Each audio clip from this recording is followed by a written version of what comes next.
Summer wedding season is in full swing, and 2022 has been shaping up to be the boom year for weddings. According to the New York Times, there will be about 2.5 million weddings this year, the most since 1984. But what happens when you're hit with the reality of inflation? I sat down with Christine Chang, principal planner and founder of Live, Love, Create Events, who gives those tying the knot a clear picture on what it could cost you. Inflation is intense. What we used to not do was put a line item for travel fee is now kind of like the norm for us because of the fact that what used to only cost us maybe $15, $20 to get to our destination for the wedding is now triple, quadruple the price because gas prices are just not what it used to be. So let's talk numbers. Let's go through kind of what the differences are that you've seen before inflation, after inflation. What used to be anywhere from, let's say, average of like 25,000 to 40,000 is now up to like 40 to like 60,000.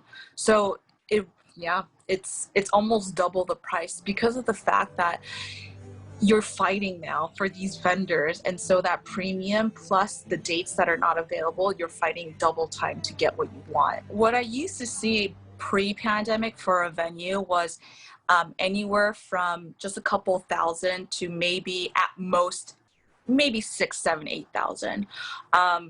It's a lot now. It's a lot now. You can probably imagine to spend anywhere from like 5 to 15,000, depending on which venue it is. Now florists are not paying just $1 per stem for a rose. They're paying $3, $4, $5 per stem. Food, as you can imagine, food is not going to be cheaper than pre-pandemic, obviously.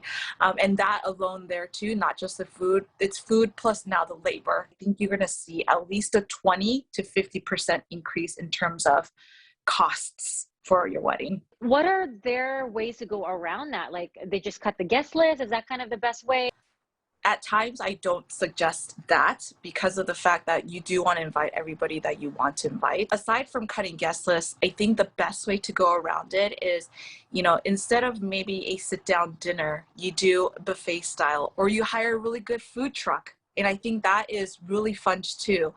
Instead of doing like full blooms, maybe you go with greenery instead. There's no rule that says it has to be this very cookie cutter ceremony cocktail reception. Like there's so many different ways to doing it. Even with inflation, why it's a good idea to still have an event and a wedding and it's to celebrate. Our friends, our peers, our family, we are of value to each other. What better way to create that moment and have a celebration, at your wedding? All right, to check out my full interview with Christine and how to contact Live, Love, Create Events, head to our website, fox44news.com.